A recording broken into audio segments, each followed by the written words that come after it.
सी कौम फकत तेरी तलबगार हुई और तेरे लिए सहमत कश पैकार हुई।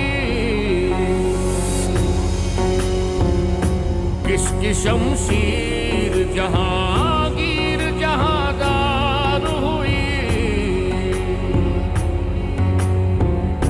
किसकी तकबीर से दुनिया तेरी बेदार हुई, किसकी रहमत से सनम सहमे हुए रहते थे, किसकी रहमत से सनम सहमे हुए रहते थे।